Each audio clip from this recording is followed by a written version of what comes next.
Hey there everyone, this is Jeremy, the Music Andy, here to talk about Ethereal Shroud's newest release, Trisagion. Ethereal Shroud is the solo project of Joseph Hawker, this being his third studio release. Three other notable people to mention on this album are Richard Spencer playing bass viola, John Kerr playing drums, and Shannon Greaves providing guest vocals on the first track. Ethereal Shroud is a black metal, atmospheric black metal, centered project, with this particular piece having themes about anti-fascism and a growing discontent for the world that we live in through similes of religious text.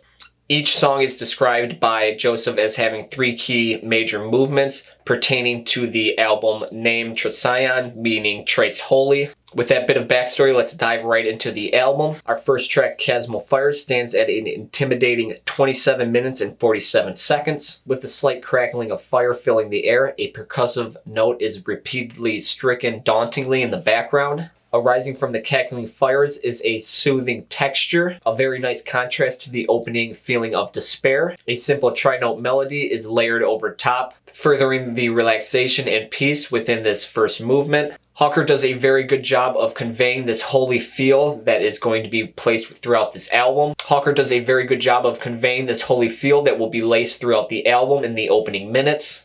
Strings dripping with dread lead us into the distaste for the world that Hawker feels.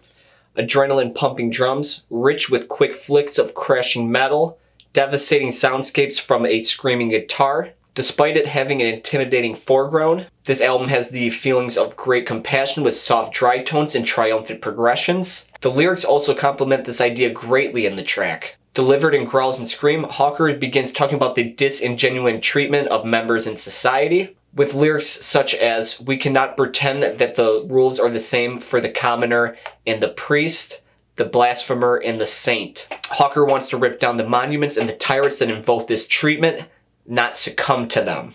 The lyrics on this album are very well written and very compassionate and very moving, though you may not be able to tell that because of the way that they are delivered, adding much more of an instrumental feel than a lyrical delivery system.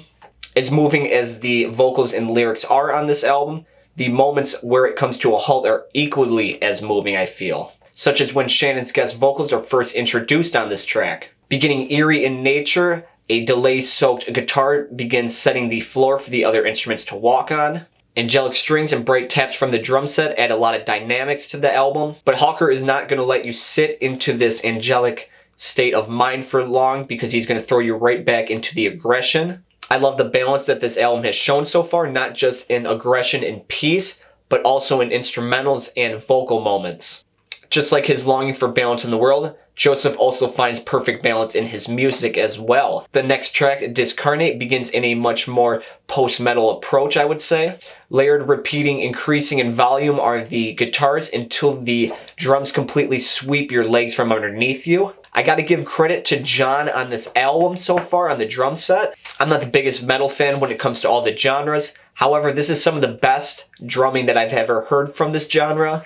Super tight, great use of the ride cymbal, and in even slow moments, John displays a great amount of patience, adding bass to the guitar players, both in support and carrying momentum. This is perfectly displayed around the 2-minute mark on this track, having an excellent switch between the two styles. Just like the last track, the feelings on this are desperate yet forward marching, that even in this hellish environment that Hawker finds himself in, he continues fighting even if it means defeat for him. Instrumentally, I don't feel too much of a difference between this track and the last track. The ending moments of it do have a very nice chugging section, but completely go back to the main triumphant hook. Hawker, I feel, saves the best track for last in Astral Mariner, a beautiful ambient piece with spacious keys started off. Laser guitars cut through fog until a gloomy guitar arises from sludgy, murky waters. Rather than dissipating the last wave of sound, he combines them, creating a beautiful Eye of the Storm. This last track does an incredible job of pulling back previous melodies and building upon them, creating very immersive, multi-layered soundscapes.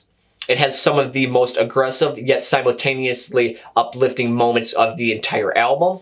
Each instrument has moments of standing alone, creating memories from each listen.